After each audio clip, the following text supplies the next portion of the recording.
સમાચાર સાથે હું હિના સમાચારની શરૂઆત કરીએ। ચોમાસાને લઈ ચિંતાજનક સમાચાર। ચોમાસાનો દુશ્મન અલ નીનો એક્ટિવ થઈ ગયો। અલ નીનોને લઈ હવામાન વિભાગે આગાહી કરી છે। સંપૂર્ણ ચોમાસા દરમિયાન અલ નીનોની અસર રહેશે। 94% ઓછા વરસાદની શક્યતા અલ નીનોને લઈ હવામાન વિભાગનું મોટું અનુમાન છે અને એ છે કે અલ નીનો એક્ટિવ થઈ ગયો છે। આખી ચોમાસાની સિઝનમાં અલ નીનોની અસર રહેવાની છે। અલ નીનોના કારણે ઓછા વરસાદની શક્યતા व्यक्त कराई है। पश्चिम भारत में 94% ओछा वरसादनी संभावना। अल नीनो अभी जो अल नीनो एक्टिव हो गया है और उम्मीद है कि जो मॉडल्स हमारे हैं वो दिखा रहे हैं कि पूरे मानसून में अल नीनो का इफेक्ट रहेगा। इसके साथ ही जो इंडियन ओशियन डाइपोल मोमेंट है वो भी अभी न्यूट्रल फेस में है, तो वो भी ऐसा ही न्यूट्रल फेस में रहेगा मानसून के सीजन तक। तो इसके प्रभाव से जो हमने लॉन्ग रेंज फोरकास्ट दिया था उसमें बिलो नॉर्मल रेनफॉल की उम्मीद हमारे को है। अगर 94% से कम बारिश जो वेस्ट इंडिया में है। आगामी 7 दिवस हळवाथी मध्यम वरसादी हवामान विभागे आगाही करी है। 19 जून सुधी राज्यमां छूटाछवाया वरसादनी पण आगाही है। सौराष्ट्र उत्तर અને દક્ષિણ ગુજરાતના ભાગોમાં વરસાદની શક્યતા। આજે અમરેલી ભાવનગર અને કચ્છમાં વરસાદી આગાહી। ચોમાસું મહારાષ્ટ્રના કેટલાક ભાગોમાં પહોંચ્યું। 3 દિવસમાં કર્ણાટક ઓડિશા અને આંધ્રપ્રદેશ સુધી પહોંચશે। ગુજરાતમાં હજુ ચોમાસા માટે થોડી રાહ જોવી પડશે। गुजरात रीजन में डे 1 से डे 7 यानी कि 13 से 19 जून तक isolated light to moderate rain हो सकती है किसी किसी डिस्ट्रिक्ट्स में, आइसोलेटेड प्लेसेस पे। मानसून अभी महाराष्ट्र के कुछ पार्ट्स में पहुंचा है और इधर उम्मीद है कि कुछ दिनों में अभी कर्नाटका की तरफ बढ़ रहा है। वो कर्नाटका है, तेलंगाना, कोस्टल आंध्र प्रदेश, उड़ीसा इत्यादि की तरफ वो अभी बढ़ रहा है। गुजरात की नॉर्मल डेट अभी 15 है, तो अभी महाराष्ट्र में जब वो बढ़ेगा तो उसके बाद गुजरात में भी उम्मीद करते हैं कि आएगा कुछ दिनों में। आ तरफ गर्मी વધવાને લઈ હવામાન વિભાગનું અનુમાન। ગુજરાતી આસપાસ એક્ટિવ વેસ્ટર્ન ડિસ્ટર્બન્સ નહીં આવ્યું। વરસાદ ન પડ્યો એટલે સામાન્ય કરતા વધુ તાપમાન નોંધાયું। એન્ટી સાયક્લોનના કારણે પણ ગરમીનું પ્રમાણ રાજ્યમાં વધ્યું। कोई एक्टिव वेस्टर्न डिस्टर्बेंस नहीं आया हमारे रीजन में जो कि गुजरात को इफेक्ट कर सके। बारिश नहीं हुई जिसकी वजह से टेम्परेचर्स नॉर्मल से ज़्यादा रहे हैं लगभग। और दूसरा एक एंटी साइक्लोन जो 500 HPA पे बना हुआ है उसकी वजह से भी टेम्परेचर्स डाउन नहीं आ रहे। सिंकिंग मोशन की वजह से वार्म जो एनवायरनमेंट है हल्का सा वार्म है। હવામાન નિષ્ણાંત અંબાલાલ પટેલના જણાવ્યા અનુસાર આ વર્ષનું ચોમાસું દક્ષિણ ગોળાર્ધની હવામાનીય પ્રવૃત્તિઓ પર નિર્ભર રહેશે। પેસિફિક મહાસાગરના નીનો 3.4 વિસ્તારમાં અલ નીનોની સ્થિતિ વિકસી રહી હોવાથી તેની અસર ભારતીય ચોમાસા પર જોવા મળી શકે। ઓગસ્ટમાં દરિયાના તાપમાનમાં વધારો નોંધાઈ રહ્યો છે, જેના કારણે સપ્ટેમ્બરમાં તેની અસર વધુ સ્પષ્ટ બનવાની શક્યતા છે। અલ નીનોની અસરના કારણે ક્યારેક ભારે વરસાદ તો ક્યારેક ચોમાસામાં બ્રેક જેવી સ્થિતિ સર્જાઈ શકે છે। દક્ષિણ ગોળાર્ધમાં પ્રવર્તતી હવામાનની સ્થિતિ પર નિર્ભર છે। આ વખતે નીનો 3.4 વિસ્તારમાં પેસિફિક મહાસાગરમાં લગભગ સમુદ્રનું નિયત તાપમાન હોવું જોઈએ તેના કરતાં વધી રહ્યું છે અને ઓગસ્ટમાં નિયત તાપમાન કરતાં 1.5 1.5 ડિગ્રી સેલ્સિયસ વધવાની શક્યતા રહેશે અને સપ્ટેમ્બરમાં તેની ઘાતક સ્થિતિ અનુભવાશે। સ્ટ્રોંગ અલ નીનો બનશે। આવો સ્ટ્રોંગ અલ નીનો 1972માં બન્યો હતો, ત્યારે લગભગ દુષ્કાળ જેવી સ્થિતિ હતી। હવામાન નિષ્ણાંતોના અનુમાન મુજબ 15 જૂન બાદ ચોમાસું ફરી ગતિ પકડી શકે, જ્યારે આજથી 19 જૂન દરમિયાન દક્ષિણ ગુજરાત અને દક્ષિણ સૌરાષ્ટ્રના કેટલાક વિસ્તારોમાં ગાજવીજ સાથે વરસાદની શક્યતા વ્યક્ત કરાઈ છે।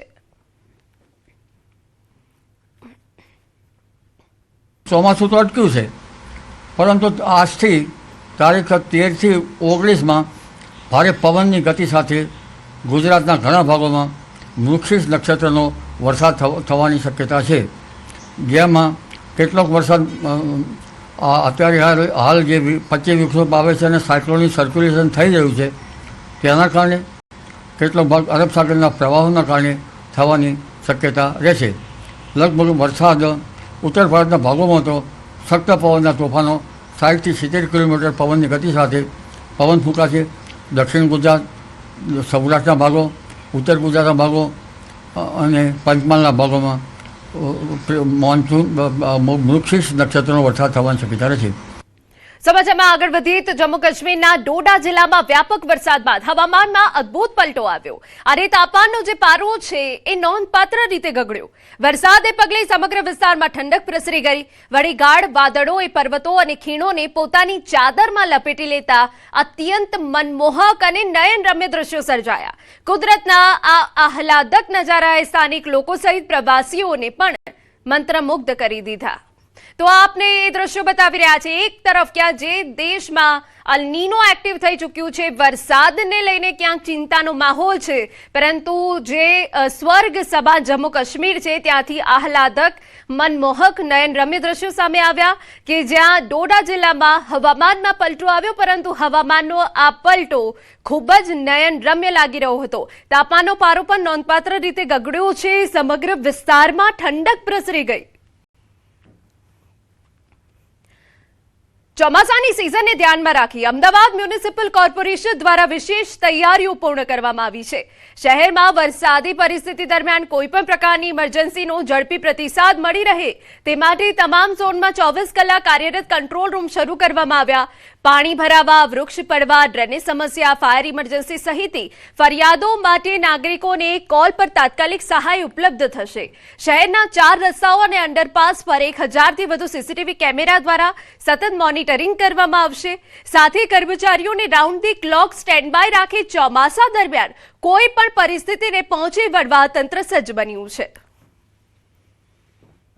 ગુજરાતમાં હજી ચોમાસાની શરૂઆત ન થઈ ત્યારે મહાનગરપાલિકા દ્વારા વિશેષ આયોજન કરાયું છે. પ્રી મોન્સૂન પ્લાન અંતર્ગત જ અમદાવાદના પાલડી સ્થિત કંટ્રોલ રૂમ શરૂ કરાયો છે. ખાસ કરીને જોઈ શકો 45થી પણ વધુ જે અંડરપાસો છે તેના સીસીટીવી હાલ લાઈવ જોવા મળી રહ્યા છે અને કઈ રીતની સ્થિતિ વરસાદ દરમિયાન ઊભી થતી હોય છે તેને લઈને આખી જે સમીક્ષા છે તે અહીં કરવામાં આવતી છે, તેનું જે નિરીક્ષણ છે તે અહીં કરવામાં આવતું છે. 24 અવર્સ તમામ અધિકારીઓની જવાબદારી અહીં સોંપવામાં આવતી હોય છે. રાઉન્ડ ધ ક્લોક તમામ અલગ અલગ અધિકારીઓને અહીં વિશેષ જે જવાબદારી ફાળવવામાં આવતી હોય છે. કમિશનર દ્વારા તેનો સર્ક્યુલર પણ કરી દેવામાં આવ્યો છે. ખાસ કરીને જ્યારે ચોમાસાની સિઝન દરમિયાન શહેરના જે વરસાદી પરિસ્થિતિ દરમિયાન આકસ્મિક પરિસ્થિતિ હોય, પાણી ભરાવાની સ્થિતિ હોય, વૃક્ષ પડવાની ઘટનાઓ હોય, ડ્રેનેજની સમસ્યા હોય, ફાયર ઇમરજન્સી હોય અથવા પછી નાગરિકને લગતી કોઈ પણ સમસ્યાઓ હોય તેનો તત્કાલિક નિકાલ થાય તેને લઈને જ આ તમામ જે કંટ્રોલ રૂમ છે તે કાર્યરત કરવામાં આવતો હોય છે. વરસાદની સિઝનની સાથે જ 1 જૂનથી આ કંટ્રોલ રૂમ શરૂ કરી દેવાય છે. જે મુખ્ય 4 રસ્તાઓ છે જ્યાં સૌથી વધુ પાણી ભરાવાની સમસ્યા હોય છે ત્યાં પણ કઈ રીતની સ્થિતિ હોય છે તેનું પણ મોનિટરિંગ થાય તે પ્રકારની વ્યવસ્થા કરવામાં આવી રહી છે. ચોક્કસ એ કહી શકાય કે અધિકારીઓની સમીક્ષા સાથે આખો કંટ્રોલ રૂમ છે હાલ 24 અવર્સ અહીં ચાલુ કરી દેવામાં આવ્યું છે. કેમેરા પંકજ મકવાણા સાથે પ્રણવ પટેલ, ન્યૂઝ 18 અમદાવાદ. સમાચાર અમદાવાદમાંથી. ઈસનપુરમાં ભીષણ આગનો બનાવ બન્યો. નારોલ હાઈવે પર બાલાજી એસ્ટેટમાં આગ લાગી. કેમિકલ કંપનીમાં ભયંકર આગ લાગી. નેલ પોલિશ બનાવતી કંપનીમાં આગ લાગી. ફાયર વિભાગના અધિકારીઓ દ્વારા આગ પર કાબુ મેળવવામાં આવ્યો. મહત્વનું છે કે ઈસનપુર વિસ્તારમાં આગનો બનાવ બન્યું છે. કેમિકલ બનાવતી કંપનીમાં જ આગ લાગી છે. જ્વલનશીલ પદાર્થ હોવાના કારણે આગે વિકરાળ સ્વરૂપ ધારણ કરી લીધું હતું, પરંતુ ફાયર વિભાગની ટીમ તાત્કાલિક ઘટનાસ્થળ પર પહોંચી હતી. ફાયરનો મારો ચલાવી પાણીનો મારો ચલાવવામાં આવ્યો અને આગ પર કાબુ મેળવી લેવામાં આવ્યો. અન્ય મહત્વના સમાચાર. બોટાદના સાળંગપુર ધામમાં સ્થાપિત કિંગ સાળંગપુરની મૂર્તિના કોપીરાઇટનો વિવાદ થયો છે. કિંગ ઓફ સાળંગપુર ટ્રેડમાર્કના પ્રમાણપત્રને લઈ વિવાદ થયો. સાધુ સંતોએ કોપીરાઇટ મુદ્દે વિરોધ કર્યો. મહામંડલેશ્વર અખિલેશ્વર દાસજી મહારાજની પ્રતિક્રિયા. તેમણે કહ્યું કે દેવી દેવતાના સ્વરૂપ પર કોપીરાઇટ ન હોય, ભગવાન સૌના હોય, કોઈ સંપ્રદાયના નહીં.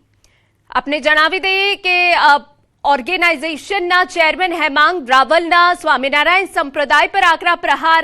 કહ્યું ભગવાન પર ભક્તોનો અધિકાર છે, કોઈ ટ્રસ્ટનો એકાધિકાર નથી. કોઈ કોપીરાઇટ નથી, તદ્દન ખોટી વાત છે. અને સ્વામિનારાયણ સંપ્રદાયના જે લોકો આ કોપીરાઇટ માટે ટ્રેક માર્ક કર્યું છે એને તત્કાલથી એને પાછું કરવું જોઈએ અને પબ્લિક કહેવું જોઈએ કે અમારું હનુમાનજી મહારાજ ટ્રેક માર્ક અમર નથી. અને કોઈ પણ એમની ઉપાસના કરી શકે કે કોઈ પણ એમની મૂર્તિ પધરાઈ શકે. કષ્ટભંજન નામ છે, આપણા શાસ્ત્રોમાં લખેલું છે, સંકટ મોચન શાસ્ત્રોમાં લખેલું છે, ગણપતિ દાદા વિઘ્નહર્તા શાસ્ત્રોમાં લખેલું છે. આ બધા નામનો કોપીરાઇટ કઈ રીતે હોઈ શકે? આ નામનો કોપીરાઇટ કરીને પોતાની જાગીર સમજતી આ સ્વામિનારાયણની સારંગપુર સંસ્થાએ કિંગ ઓફ સારંગપુર હોય કે કષ્ટભંજન દેવ સારંગપુર હોય, સારંગપુર નામ પણ એક શહેર છે, શહેરનું નામ પણ કઈ રીતે કોપીરાઇટ કરી શકે? સાળંગપુર ટ્રસ્ટના ટ્રેડમાર્ક નિર્ણય સામે વિરોધ. બ્રહ્મ સમાજ દ્વારા નિર્ણયને લઈ વિરોધ કરાયો. ભગવાન પર ભક્તોનો અધિકાર, કોઈ ટ્રસ્ટનો એકાધિકાર નહીં. સનાતન ધર્મ કોઈ બ્રાન્ડ કે કોર્પોરેટ સંપત્તિ નથી તેવું નિવેદન આકરા પ્રહાર બ્રહ્મ સમાજે કર્યા છે. Kashtabhanjan Dev king of Salangpur પ્રસાદા copyright મુદ્દે સવાલ. કોપીરાઇટથી હિન્દુઓની ધાર્મિક લાગણી દુભાયાનો આક્ષેપ થયો. કરોડો ભક્તોની આસ્થા પર કોઈ સંસ્થાનો એકાધિકાર નથી. સનાતન પરંપરા અને ધાર્મિક વારસાના સંરક્ષણની માંગ. બ્રહ્મ સમાજે નિર્ણયને સનાતન ધર્મના મૂળ તત્વો વિરુદ્ધ ગણાવ્યો. ટૂંક સમયમાં વિરોધના આગામી કાર્યક્રમોની જાહેરાત કરાશે. તો કોપીરાઇટને લઈને અત્યારે જે બ્રહ્મ સમાજ હોય કે અન્ય બ્રાહ્મણ ઓર્ગેનાઇઝેશન હોય તેઓ દ્વારા વિરોધ વ્યક્ત કરવામાં આવ્યો છે. સાધુ સંતોએ રોષ વ્યક્ત કર્યો છે. તેમનું સ્પષ્ટ કહેવું છે કે ભગવાનનો અધિકાર ભક્તો પર હોય છે, ભક્તોનો અધિકાર ભગવાન પર હોય છે, કોઈ ટ્રસ્ટનો અધિકાર નથી હોતો. સનાતન ધર્મ કોર્પોરેટ સંપત્તિ નથી તેવું સ્પષ્ટ બ્રહ્મ સમાજનું કહેવું છે. આદિ અનાદિકાળથી સનાતન ધર્મના ઈષ્ટદેવ છે અને એના આસ્થાનું પ્રતીક છે, તો એને ઠેસ પહોંચાડાય નહીં. સનાતન ધર્મના આ લોકોને નીચા દેખાડવાનું આ સ્વામિનારાયણ સંસ્થા વખતો વખત કરતી આવે છે. તો શ્રી સમસ્ત ગુજરાત બ્રહ્મ સમાજ રાજ્ય કક્ષાનો સખત શબ્દોમાં વિરોધ કરે છે. અમારી લીગલી કમિટી છે એને આ ટ્રેડમાર્ક દૂર કરવા માટેની કાર્યવાહી કરવાની છે. આ ઠરાવની નકલ પણ સ્વામિનારાયણને મોકલવાના છે. એક લીગલ નોટિસ પણ સ્વામિનારાયણ સંપ્રદાયને મોકલવાના છે કે તાત્કાલિક અસરથી આવા ટ્રેડમાર્કમાંથી દૂર કરે. હનુમાનજી સારંગપુર અને કષ્ટદેવ ભંજન દેવ આ ત્રણ વસ્તુને જે છે એ પોતાનું ટ્રેડમાર્ક કે માલિકે પણ બતાવી શકાય નહીં. સમાચારમાં આગળ વધીએ. અમદાવાદ શહેરની સાયન્સ સિટી વિસ્તારમાં આવેલી એસએસ ડિવાઇન સ્કૂલ અને નિર્માણ એક્સેલન્સ એડ્યુકેટર્સ એલએલપી વચ્ચે વિવાદ ઉગ્ર બન્યો. એસએસ ડિવાઇન સ્કૂલ ટ્રસ્ટે આરોપ લગાવ્યો છે કે નિર્માણ સ્કૂલ સંચાલકોએ તેમને ગેરમાર્ગે દોરી છેતરપિંડી આચરી છે. અગાઉ કરાર આધારે શાળાનો વહીવટ તેમને સોંપવામાં આવ્યો હતો, પરંતુ સંચાલકો દ્વારા શાળામાં ભૂતિયા વિદ્યાર્થીઓને પ્રવેશ આપી ડમી સ્કૂલ ચલાવવામાં આવતી હોવાના આક્ષેપ થયા છે. ડીઓ તરફથી નોટિસ મળ્યા બાદ ટ્રસ્ટે વહીવટ પરત લીધો હતો. આ દરમિયાન નિર્માણ સંચાલકો દ્વારા ધોરણ 10 એલસી સહિત શાળાના મહત્વપૂર્ણ દસ્તાવેજો લઈ જવાના આક્ષેપ થયા, જેના કારણે અનેક વિદ્યાર્થીઓ મુશ્કેલીમાં મુકાયા છે. આ સમગ્ર મામલો એસએસ ડિવાઇન સ્કૂલે સોલા પોલીસ સ્ટેશનમાં અરજી કરી અને એલસી ઉઠાંતરીના સીસીટીવી ફૂટેજ પણ જાહેર કર્યા.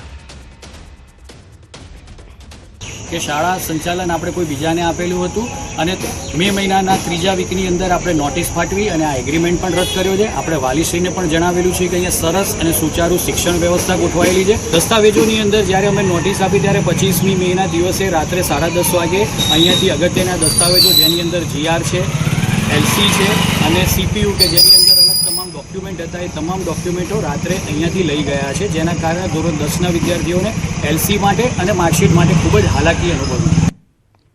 બેટી બચાવો બેટી પઢાઓ જેવા સૂત્રો વચ્ચે બાળકીઓ પાસે સાફ સફાઈ કરાવવાનો વિડીયો વાયરલ થયો. જિલ્લામાં સોશિયલ મીડિયામાં વાયરલ થયેલા વિડીયોએ અનેક સવાલો ઉભા કર્યા. શાળામાં અભ્યાસ કરતી બાળકીઓ પાસે સફાઈ કામ કરાવવામાં આવતો હોવાનો આ વિડીયો છે. વિડીયો ખંભાળિયા તાલુકાના સલાયા કન્યા શાળાનો હોવાનું અનુમાન છે. વિડીયોની સત્યતા અંગે હજુ સત્તાવાર પુષ્ટિ નથી થઈ. જવાબદાર તંત્ર દ્વારા તપાસ કરી હકીકત બહાર લાવવાની માંગ ઉઠી છે. વાયરલ વિડીયો અંગે ન્યૂઝ 18 પુષ્ટિ નથી કરતું. તો સલાયા કન્યા શાળાનો આ વિડીયો હોવાની હાલ તો વિગતો છે. બાળકીઓ પાસે સાફ સફાઈ કરાવાઈ છે. જે શિક્ષણનું ધામ છે કે જ્યાં વિદ્યાર્થીઓને શિક્ષણ અપાય છે એમના ઉજ્જવળ ભવિષ્ય માટે ત્યાં બાળકીઓ પાસે સાફ સફાઈ કરાવાઈ.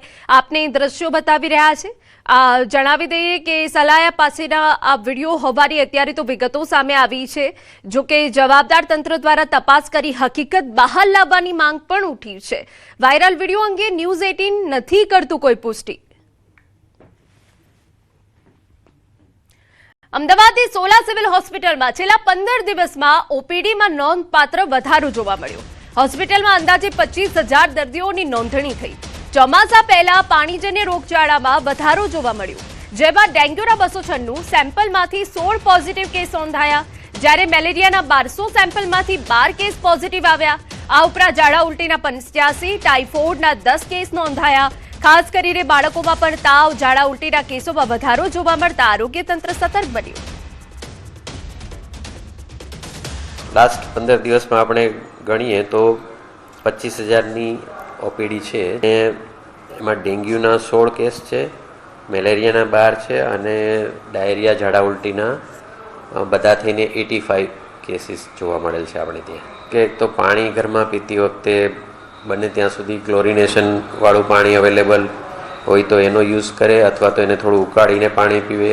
વસ્તુઓ બહારની આપણે શરબત, ગોલા, ગુલ્ફી એવું ખાતા હોઈએ તો એ બધું ખાવામાં ધ્યાન રાખવું અને ખુલતા કપડાં પહેરીને રહેવું અને બને તેટલું બહાર નીકળવાનું ટાળવું હોય. બાળકોમાં ખાસ કરીને ઝાડા ઉલટીના કેસ વધારે અત્યારે જોવા મળે.